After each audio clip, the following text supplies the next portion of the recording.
Dia nak cerita kata apa? Di sana ada satu cerita. Cerita bunyi-bunyi suara yang kita tak dengar. Tapi orang yang Allah izinkan dengar.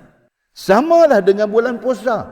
Tiap-tiap malam bulan puasa, malaikat diperintahkan oleh Allah suruh berseru pada tiap-tiap malam. Dia kata apa?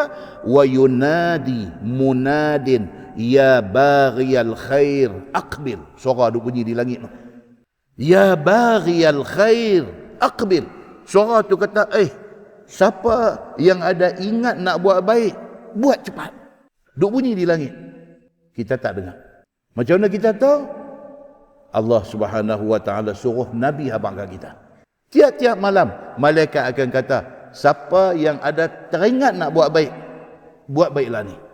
Wa ya baghiya syarr aqsir. Siapa yang ada ingat nak buat jahat dalam bulan puasa ni, aqsir, stop, jangan buat. Suara tu duk bunyi. Kita tak dengar, Nabi bagi tahu dan kita dapat tahu.